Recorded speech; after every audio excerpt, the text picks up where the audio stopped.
Hello, everybody. My name is Konrad Reinhardt, and it's my pleasure to discuss with you my view on the burden of sepsis for the elderly.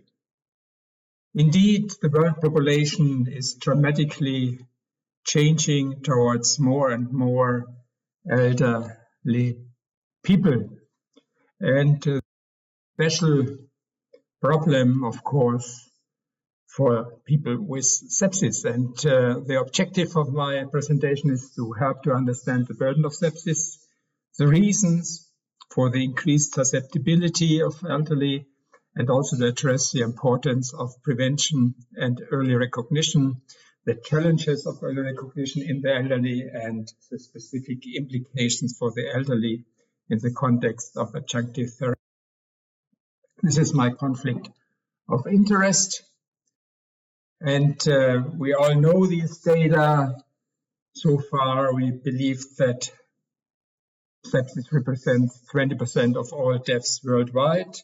And this is not only true for the very young, below 5 years of age, but also for the populations which are much older in the high-income countries such as US, Sweden, and Germany, with incidences between 500 and 700 per 100,000 population. And new data from 2019, whereas the data I just showed you were from 2017, which suggests that it's even 30.7 million infection-related deaths and only bacterial pathogens associated with infectious syndromes and sepsis in this, according to this study, ranks as the second leading cause of death globally for 2019. And clearly, sepsis is disproportionately increased in elderly. It's not only very high in terms of incidences in the very young and newborn, but also steadily increasing in the elderly. And this is not only true for Germany. Also, data from other high-income countries suggests that mortality in the above of 65 years old compared to 30 to 50 years old is up to 50-fold higher, and this means the incidence of deaths around 360 deaths per 100 person years. So why is it? And there's a thing called immunosenescence, and it's defined as a decline in normal immune system function, which is associated with aging, and it affects all cell types, both of the innate and adaptive immune system, and clearly immune function and age thus is associated with the survival chances and also for the course of the disease. And as mentioned earlier, this implies all cell types which play a crucial role in sepsis but also in house. And if you look at the predictors of long-term mortality after severe sepsis in elderly, you can clearly confirm that also, not surprisingly, concomitant diseases like as pulmonary dysfunction, history of chronic kidney disease, cardiac failure, etc., increase the risk of dying even more. And data from the US again suggests that the overall mortality in those above 65 years with sepsis was 55%, and in the year and 2 years after, mortality rates were 31% and 43%. And the most important factors which were associated with long-term mortality were indeed congestive heart failure, peripheral vascular disease, dementia, diabetes, and the need for mechanical ventilation. Good news is that smoking cessation and cardiac medications, which means treatment of chronic conditions appropriately, were associated with decreased long-term mortality rates. And there are other studies which confirm indeed the role of concomitant diseases and comorbidities. This is true for almost all organ systems, and according to a nationwide case control study of risk factors and outcomes from community-acquired infections from Sweden, this data suggests that compared to a control group, the sepsis group, of course, had 26.4% much higher mortality as a control group, and also the sepsis group of patients without comorbidities was 20%, whereas the comorbid condition at ICU admission was clearly a big contributor to the risk of dying. It was 69% for those in the sepsis group and 31% of patients with the same age group and similar big comorbidities. It was only 31%. And that's why it's not surprising that sepsis, which is defined as a life-threatening condition that arises when the body's response to an infection ensures its own tissues and organs, adds more to the burden of sepsis in those who have already organ dysfunctions from other chronic conditions. So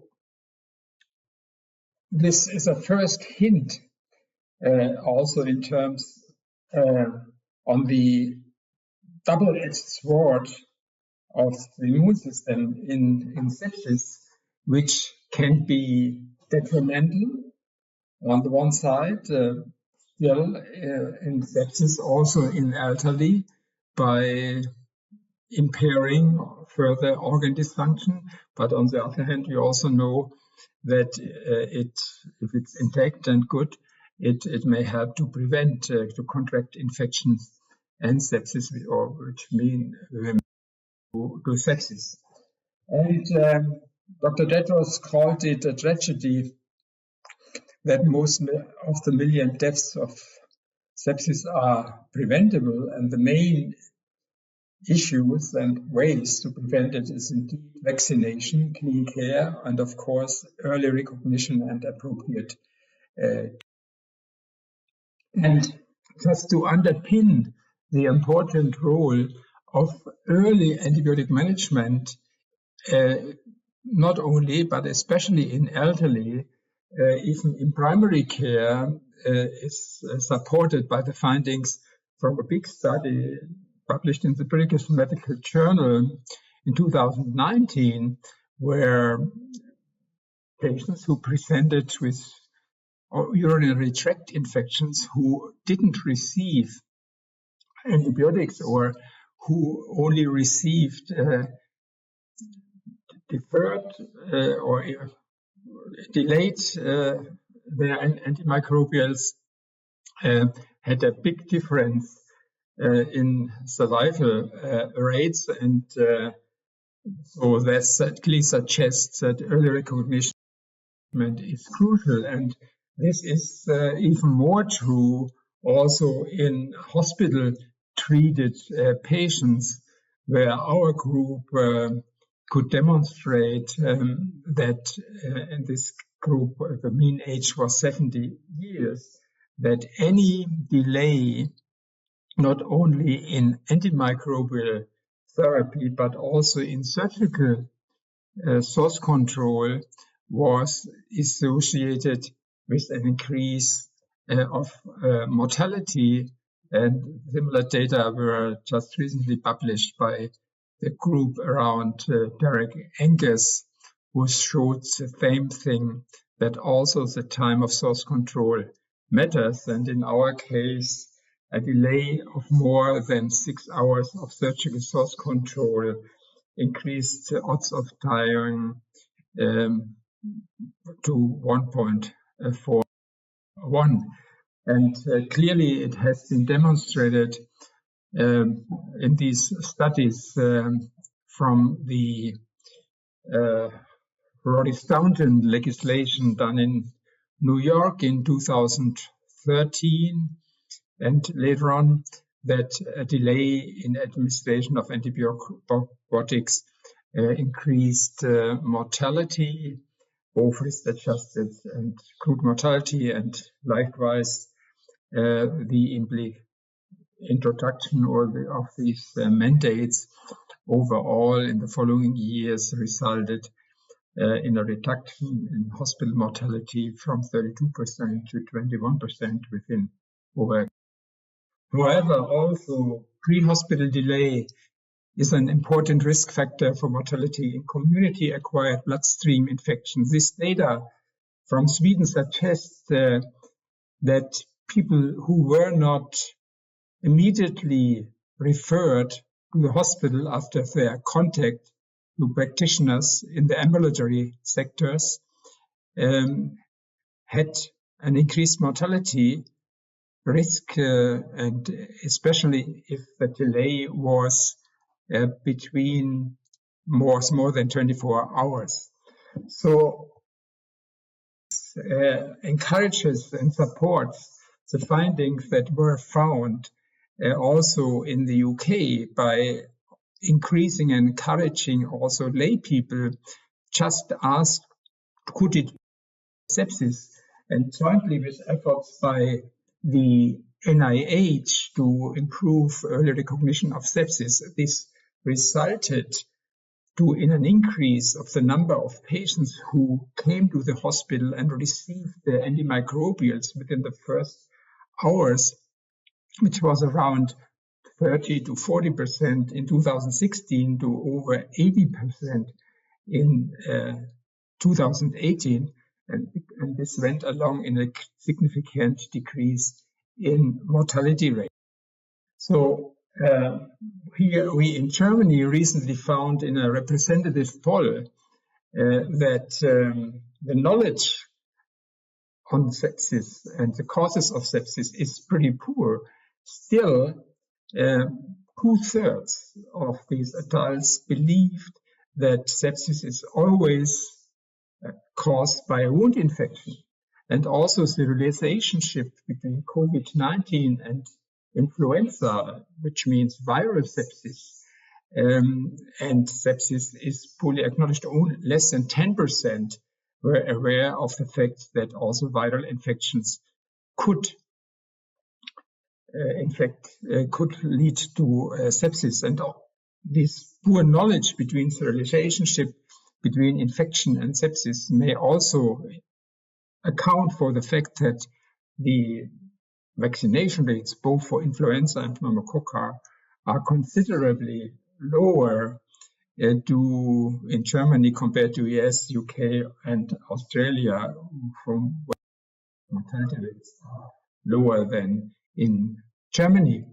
So clearly, national quality improvement campaign, like also this campaign in Ireland, over time has resulted in a significant decrease of. Also, the quality of a healthcare system may result in decrease of mortality rates. I have no other explanation for this decrease in ICU-treated severe sepsis cases in Australia between 2000 and 2012, where it decreased from 35% to below 18%, without any specific sepsis campaign. And over this time period, obviously, rapid response systems were introduced, which mean education of any healthcare worker was mandatory, that they had could seek then in the regular wards consultation by rapid response teams, etc. And also critical incidents reporting became mandatory or are mandatory in the meanwhile or for a long time in Australia. And this may explain this. And even there, obviously, according to a very interesting report in New South Wales, where they found that there are still delays for treatment of patients when they arrive in the emergency department resulted in a quality improvement campaign, which again, by an increase of the number of patients who received not only antibiotics in the first hour, but also who received more intravenous fluids in the first period when they arrived in the emergency department. This resulted in a decrease of the hospital mortality rate from 19.4% to the range of 14%, which meant that in this time period in New South Wales, more than 400 lives had been saved. Another example. These authors addressed the clinical science for sepsis in adults presenting to ambulatory care. And what they found, that what we all know, that the sensitivity and specificity, or the positive and negative predictive value of temperature examples or altered mental status, of course, may add to the diagnosis, but overall, these clinical signs are not very sensitive, especially, and nor specific.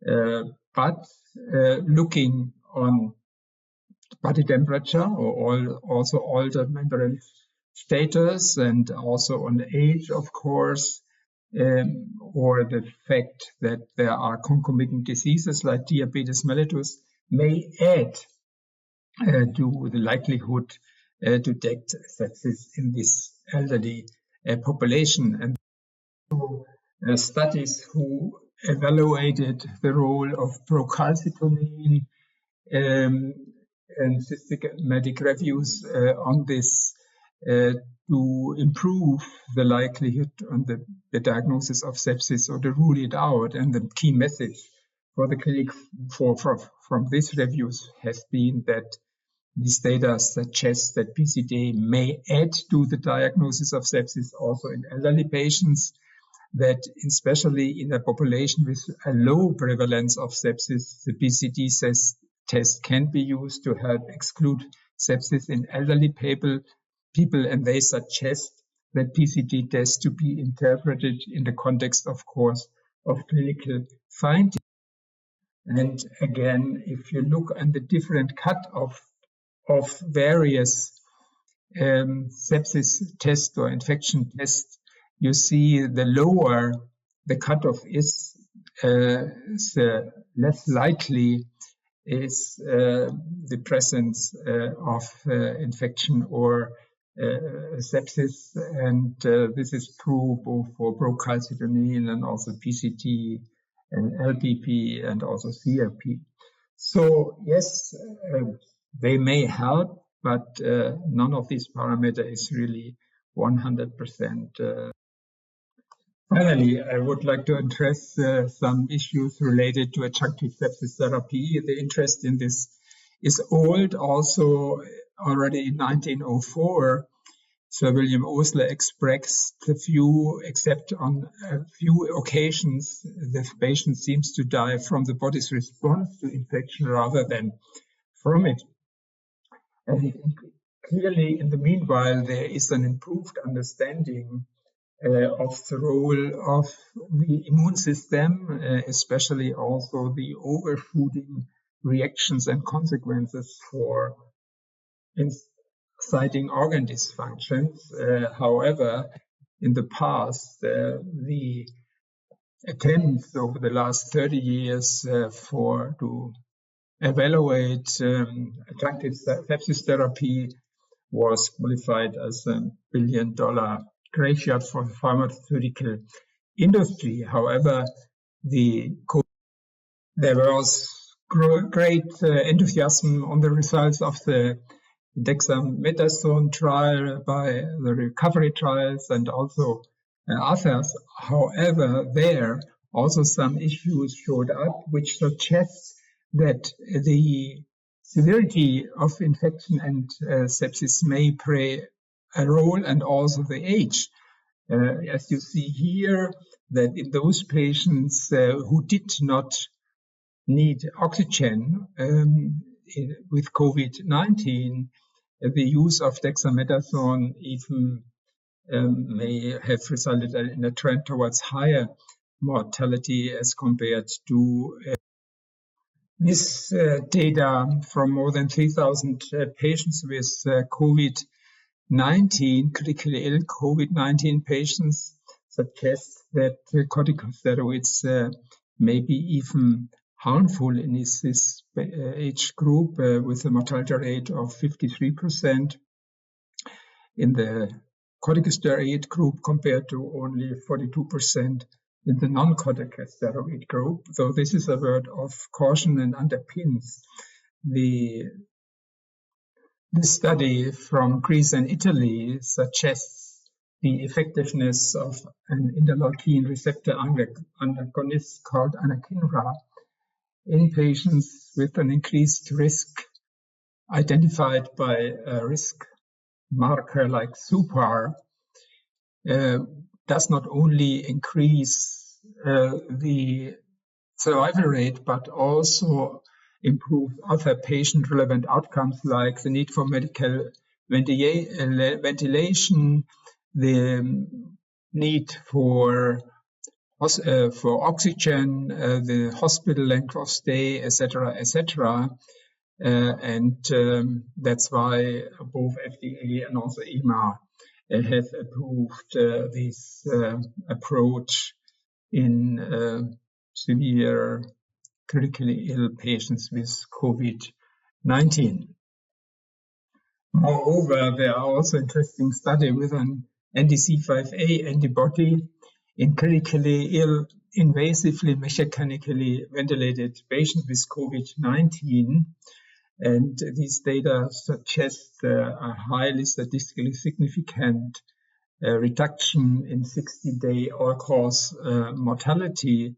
And interestingly, all these patients had, in addition, 79% corticosteroids, 98% anticoagulants, and 20% other biologic like tocilizumab or baricitinib. So I think crucial is also here the time to inclusion. It was less than 48 hours, and interestingly, the impact or the effectiveness of this compound was even greater in those patients who had a lower PaFO2 ratio, who had an increased reduced glomerular filtration rate and a higher overall severity score. So overall, these data are very encouraging because these findings support the notion that the effectiveness of anti-inflammatory treatments in sepsis highly depends on the severity of disease, of timing, of therapy, and that is very promising for the future. So in summary, sepsis disproportionately affects the elderly.